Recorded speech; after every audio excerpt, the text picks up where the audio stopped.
Eso es lo que lo hace. A ver si los voltean y los enfocan. Miren, ese es el tipo de medio de comunicación que tenemos ahora. Volteen sus cámaras, enfóquenlos a ellos.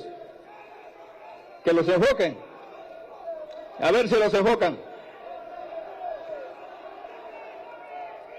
Esa es la prensa que tenemos ahora, sesgada. Esa es los medios de comunicación que están sesgados para decir al país, para mentirle, coludidos con un grupo de poder que han mancillado al pueblo peruano. Un grupo de poder que no luchó por los verdaderos hombres y mujeres del país y que están coludidos para sacar lo que quieren. Bueno, nuevamente, ¿no? Escuchábamos al presidente de la República, Pedro Castillo, bastante afiebrado, encolorizado, lanzar dardos contra la prensa y también contra la fiscal de la Nación, Patricia Benavides. Pero hay que recordar algo muy claro y muy concreto, ¿ah? La prensa no se ha inventado a 6 colaboradores eficaces. La prensa no se ha inventado a 9 testigos protegidos. La prensa no se ha inventado a 29 testigos que son citados en las denuncias fiscales. Ojo con eso. Lo que hacemos es poner los hechos, los datos que van surgiendo lamentablemente día tras día, porque cada día hay mucha más gente que decide hablar y contar qué viene sucediendo en su gobierno. Vamos a analizar esta situación con Iván García Meyer, periodista, y Enrique Castillo, periodista también, analistas políticos. Y Iván, Enrique, ¿cómo están? Ante todo, muy buenas noches. Hola, Omar, buenas noches. Omar, buenas noches, gracias por la invitación. A ver, el discurso crítico de no solo el presidente, sino del gobierno se ha vuelto muy común en las últimas semanas, sobre todo a partir de las investigaciones. ¿Algo que sorprender a partir de esto o ya es el mismo mensaje que vamos a ver hacia adelante? Iván. Bueno, a ver, creo que hoy Pedro Castillo se ha ensayado esmeradamente como un mandón autoritario, ¿no? Quizás su papel más aplicado en esa faceta. Porque mira, lo que hemos visto el día de hoy en el patio de honor de Palacio, me parece que ha sido una mezcla de bravuconada populistona, desplante demagógico y verbo achorado. Todo en clave de teatrín intimidador. ¿Contra quiénes? Contra la prensa, contra el Ministerio Público y contra el Congreso de la República. Ahora, también miremos un poco hacia atrás. No mucho, apenas una semana. A propósito de la conferencia con medios extranjeros de la que se excluyó a la prensa local. ¿Qué dijo Pedro Castillo a la vuelta de este episodio, tan criticado obviamente? Pues el señor Castillo dijo al día siguiente, abro comillas, si se ha producido algún acto que vaya contra los medios dentro de Palacio, voy a corregirlo inmediatamente. Nosotros somos respetuosos de la libertad de expresión y de los medios de comunicación. Cierro comillas. Señor Pedro Castillo, la semana pasada. Y en segundo lugar, el señor Castillo, a renglón seguido, también dice, si se ha dado alguna cosa que no es propia de nuestro espacio, desde el mismo despacho que se ha generado al margen de esto, no solo pido disculpas, sino veremos de qué manera podemos mejorar esta situación. Ya vemos cómo ha corregido el señor Pedro Castillo del martes o del miércoles de la semana pasada a hoy este temperamento frente a los medios de comunicación. Es decir, claro, está la inconsecuencia absoluta, no es la primera vez. Casi una bipolaridad, ¿no? Pero le sirve, es decir, le sirven estos dardos, le sirve confrontar justamente con lo que él considera son sus enemigos políticos, la prensa, la fiscal, el Congreso. A ver, yo lo primero que quiero decir es que no es nuevo, ¿no? O sea, todavía nos acordamos cómo hacia primeros días de diciembre el presidente ofrecía tener una muy buena relación con la prensa, ¿no es cierto? Y que empezaría a dar entrevistas. Dio 3 y ahí murió. Pero además, esto no es nuevo en el gobierno. Quizás incluso el presidente lo ha hecho menos veces de lo que ha hecho el primer ministro. Entonces, esto es una conducta del gobierno y de todo político que siente que la prensa en algún momento pues empieza a decir cosas que revelan muchas de las cosas que ellos tienen. Entonces, Estas idas y venidas del presidente con relación a la prensa y los ofrecimientos que le hizo incluso también, acordémonos, a Monseñor Barreto Sí, y a claro. Max Hernández de una buena relación. Y que lo terminan insultando, Así Barreto. es. No nos olvidemos de las promesas que hizo a través de Mirta Vázquez con relación a que iba a dar la lista de los que iban a ir a Zarratea y que iba a dar entrevistas. O sea, no es nuevo, no. Esto es un episodio más para mí. ¿Le sirve? Sí le sirve. O sea, polarizar siempre va a servir, porque de alguna manera vas a tener un público que está identificado contigo y esa victimización en algún momento también hay gente que la va a asumir, la va a tomar como una situación real de una persona que se enfrenta a los grupos de poder y se enfrenta a la prensa y se enfrenta a todo esto. Y la mejor prueba es que el presidente tiene 20 y tantos de aprobación y el Congreso tiene 6 de aprobación. Sí, claro. Entonces, ¿le sirve? Sí le sirve. ¿Se victimiza? Sí le victimiza. ¿Gana tiempo? Gana tiempo. ¿Gana en espacio político? Gana en espacio político. Porque un presidente que no tiene apoyo político, porque no lo tiene ni siquiera ya de Perú Libre, abiertamente, recurre a la confrontación para tratar de dividir. Y eso, de alguna manera, le hace ganar tiempo, le hace meter en la gente dudas, entre comillas, razonables. Por ejemplo, contra la fiscal de la Nación, contra el Congreso, como tú has dicho, contra los medios de comunicación. Entonces, es su forma de hacer política. Y hay una cosa bien interesante. El presidente ataca a la prensa, pero el presidente no contesta ninguna de las denuncias. El presidente tampoco habla del resto de sus colaboradores. Ha trabajado con ellos durante meses, no los defiende. Él no ha dicho que fulano es inocente, que no. Ni siquiera de Jennifer Paredes, ¿ah? Pero ¿qué ocurre? Todos se están convirtiendo en colaboradores eficaces. Como tú decías al comienzo, nadie ha inventado los colaboradores, la prensa no los ha inventado.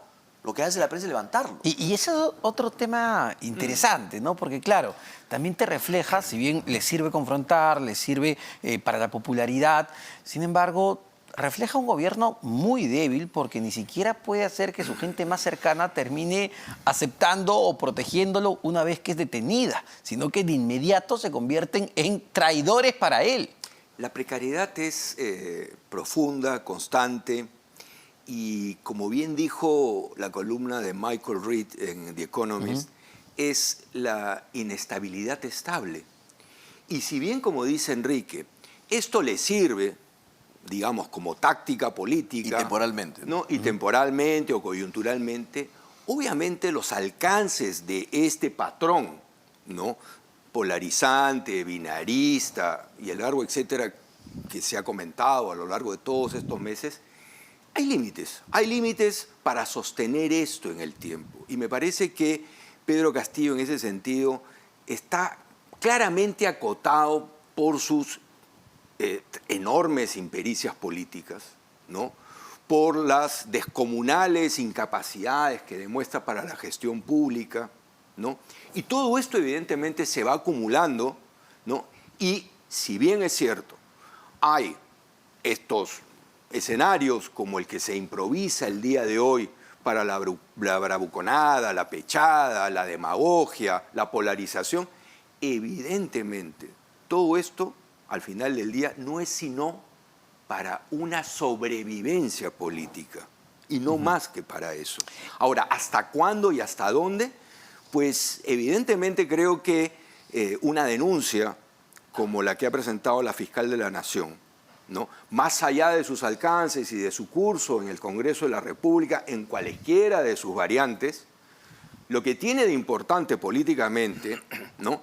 Es el contenido de claro. indicios, de evidencias, de material probatorio, de testimonios. Lo que es terrible es que no haya una traducción política en la oposición que a partir de este material construya una alternativa en narrativa, ¿no es cierto?, y en opciones viables frente a una situación tan crítica como esta. Ese punto es clave porque, a ver, con todo lo que ha presentado la fiscal de la Nación en esta denuncia constitucional, queda claro que el presidente de la República está acorralado. Es decir, si mañana sale de la presidencia, lo más probable es que le pidan la prisión preventiva y vaya a la cárcel por la cantidad de evidencia que hay hasta el momento. Pero no pasa nada en materia política, no pasa nada en el Congreso. Es verdad, la moción de censura está avanzando, pero cuando uno conversa con los congresistas alineados, aliados al gobierno, o no tanto como era Perú Libre, a partir de esto ellos dicen no, que no hay nada todavía. Lo que pasa es que, a ver, le sirve a Pedro Castillo, sí, pero le ayuda a la oposición, pues.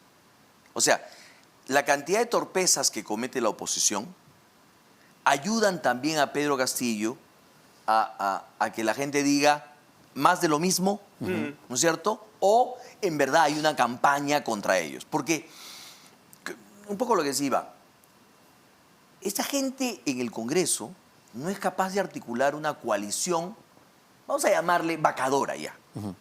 O sea, cuando tú haces política, tiendes puentes. O una coalición para la transición, Sí, digamos. sí, Construyamos algo superior, como digamos. quieras, como quieras llamarle, ¿no es cierto? Tú tiendes puentes políticos y coordinas acciones, estableces estrategias, ¿no es cierto?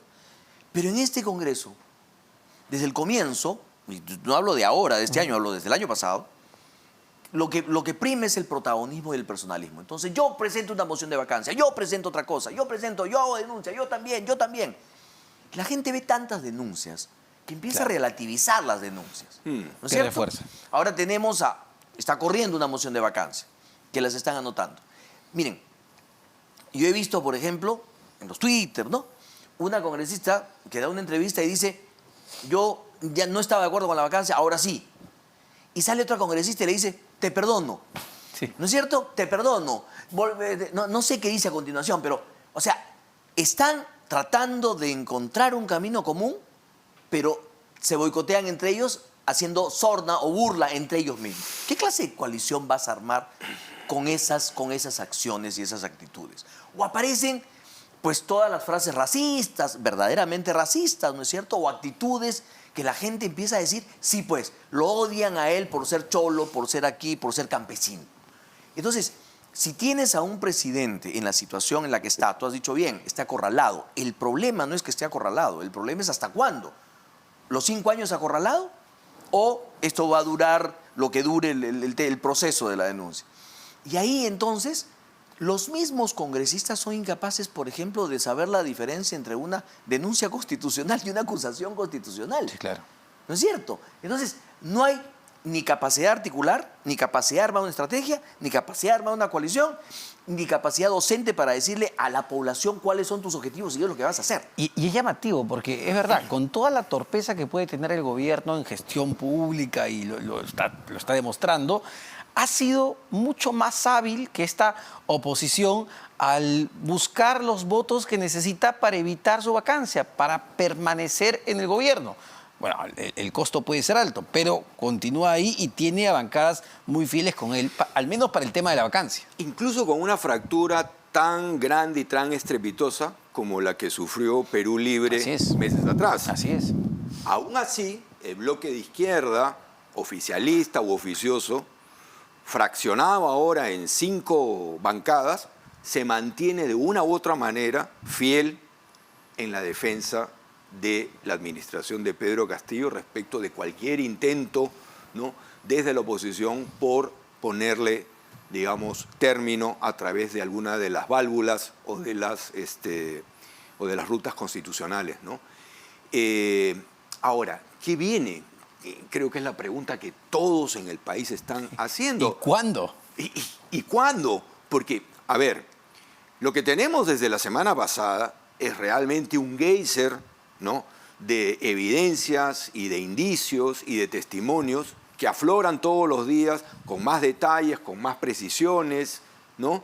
Y con protagonistas como Weber Camacho, que hace una declaración o ha hecho un par de declaraciones en las últimas horas en las que prácticamente lo que hace es oscurecer aún más, ¿no?, la sombra enorme que ya pesa sobre Palacio de Gobierno y en particular sobre Pedro Castillo. Y ojo, Weber Camacho ha sido subsecretario general de la Presidencia de la República. Y lo que en buena cuenta Weber Camacho nos está diciendo, aun cuando se ha reservado por el carácter o la naturaleza del proceso de la investigación fiscal, detalles, lo que deja saber entre líneas es que ha contado cosas, ha revelado episodios y ciertamente estos episodios comprometen a Pedro Castillo. A ver, les pido, Iván, Enrique, unos instantes, volvemos de la pausa y con tu comentario, por favor.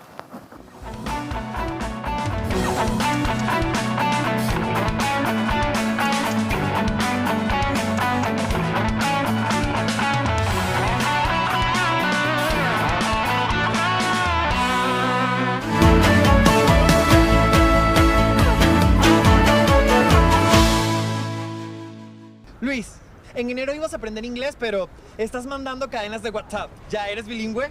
No. Podría ser un procrastinador crónico. Tranquilo, con la metodología online de Open English aún tienes medio año para aprovechar. Aprendes fácil y obtén resultados más rápido. ¿Y tú ya eres bilingüe? Inscríbete hoy en openenglish.com. A las 2 de la tarde, RPP Televisión te presenta la central de informaciones con los temas del acontecer nacional e internacional. La actualidad económica, explicada de manera sencilla en Economía para Todos, desde las 4 de la tarde, con Valeria Fuertes. Y a las 5, las noticias son actualizadas en la central de informaciones, con Helen Meniz. Mantente informado con la programación de RPP Televisión. Solo por RPP, la voz de todo el Perú.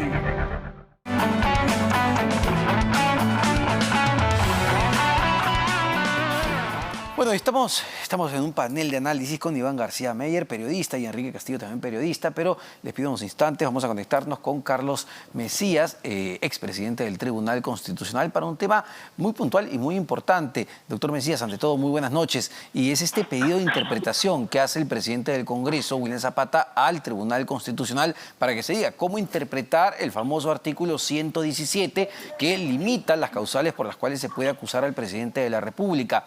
¿Esto o la forma en la que se ha presentado es la adecuada, es la vía?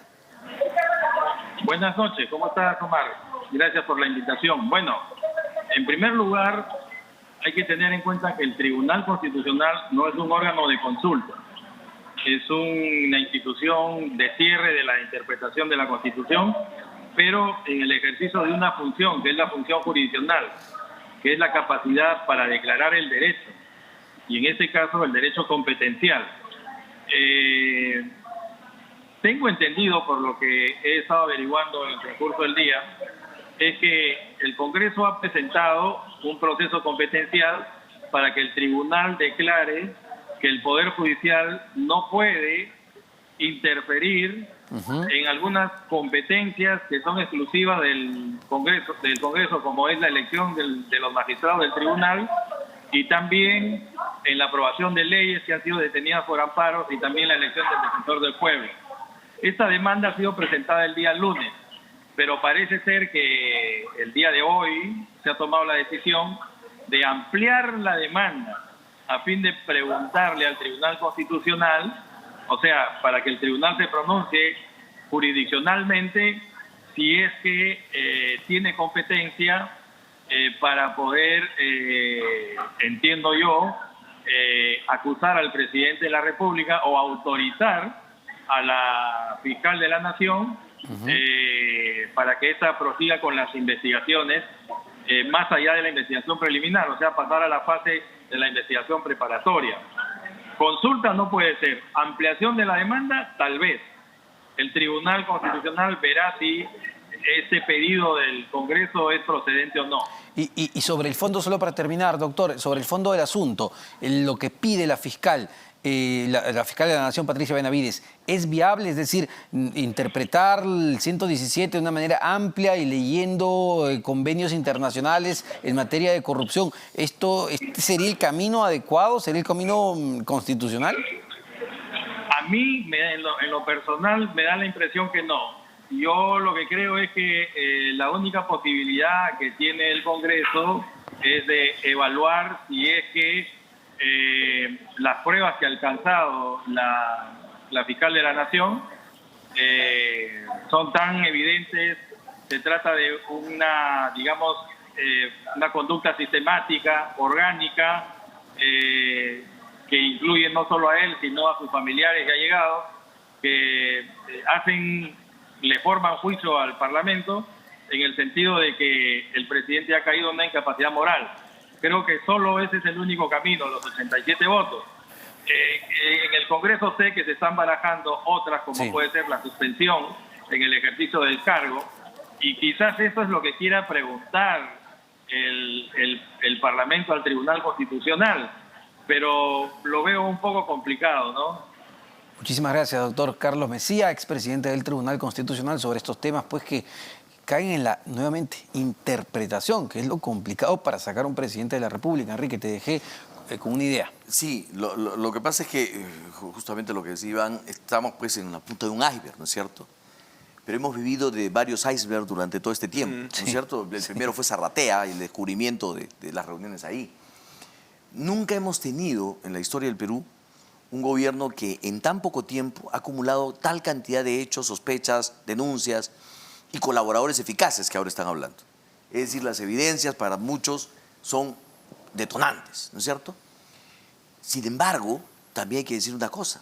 Nunca en la historia del Perú hemos tenido un Congreso como este que, a pesar de tanta evidencia, no actúa, ¿no es cierto? Ni siquiera puede, ni quiere censurar al primer ministro. El primer ministro se da el lujo de ir y pechar y decir, sáquenme pues a ver, ¿no? No lo hizo ni con Juan Silva. No, ni siquiera, ¿no es cierto? Estaban muy cómodos con Juan Perdóname, Silva. no lo ha hecho con Willy Huerta. Tampoco. Con todo lo que se ha hecho con la policía. Tal cual. ¿No es cierto? O sea, hay ministros, y es el presidente, que podría tener la mayor cantidad de justificación para una vacancia. Por eso es que a mí lo que me preocupa es lo siguiente. Puedes pedir todas las interpretaciones que quieras al Tribunal Constitucional. Puede Beder Camacho decir que le entregó millones al presidente. Los colaboradores pueden decir y pueden presentar teléfonos y conversaciones en los teléfonos. Pero si no tienen los votos en el Congreso, no va a pasar nada. O sea, tú dices que ni con un equivalente al video Curi Montesinos este Congreso mueve los pies. Es que la verdad es que si uno escucha a muchos congresistas, uno se da cuenta que a ellos no están analizando la situación por la que atraviesa el presidente, el gobierno, el país. No, simplemente están diciendo, no, yo no voto por la vacancia. Sí, o yo sí voto por la vacancia. Es más, ahora están firmando por la vacancia. Y hay entusiasmo porque muchos firman la moción de vacancia. ¿Qué seguridad tenemos de que los que firman la moción de vacancia van a votar a favor de la vacancia? No, ninguna. No hay una, digamos, un camino directo entre un acto y el otro. Podrán aparecer las cosas que quieran, pero mientras tengamos un Congreso en el cual, según las informaciones que hay 40 congresistas que han pasado por los despachos ministeriales, o son congresistas que se niegan, a pesar de ser acusados, a dejar las comisiones, yo creo que es muy poco lo que se va a poder hacer. Sí, ¿acaso nunca un Congreso tan prebendario como este, no? Y eso evidentemente siembra dudas absolutamente razonables y fundadas sobre el destino de esta denuncia constitucional en sede parlamentaria. Y lo otro es que tenga cuidado la fiscal de la Nación con politizar, ¿no es cierto? Esos mensajes a la Nación, porque... No ayudan, le dan material. No solamente eso, sino porque además, si ella sale a dar un mensaje a la Nación por un caso, tendría que salir a dar mensajes a la Nación por otros casos. Sin duda. ¿No es cierto? Muchísimas gracias, señores, para ambos. Iván García Meyer, periodista, y Enrique Castillo, también periodista, sobre este análisis político y la coyuntura actual. Son las 10 en punto de la noche. Nosotros nos tenemos que despedir, pero sin antes, un tema importante, porque aquí en RPP nunca mentimos. Ayer conversábamos con el ex candidato a la Municipalidad de Lima, Daniel Orresti, que lo llamamos en realidad para conocer sus opiniones en torno a los 34 meses de prisión preventiva que le habían dado a José Luna Morales, que en la lista era su segundo, era su teniente alcalde, el primero en la lista de regidores, tanto así que él es actualmente un regidor, virtual regidor por la Municipalidad de Lima, que se ha ido a prisión el día de ayer. Bueno, en la conversación le preguntamos por qué había decidido darnos la entrevista cuando era candidato, no quiso darnos la entrevista. Y esto es lo que respondió. A mí nadie me ha llamado para invitarme. Sí, lo hemos llamado en más de una oportunidad. Que me ha llamado de su canal, yo le puedo decir si me llamó o no. Dígame quién me ha llamado de su canal. Karen Rodríguez, Abelardo Domínguez, Jenny Álvaro, nadie. Y cuanto productor ha habido, lo ha llamado y no nos dio ninguna entrevista. Falso. falso de toda falsedad. No me ha llamado ninguno de ellos. Pregúntale si he conversado con alguno de ellos. Usted no contestaba el teléfono, señor Urresti, ni los mensajes, pero aquí se le invitó en muchísimas oportunidades.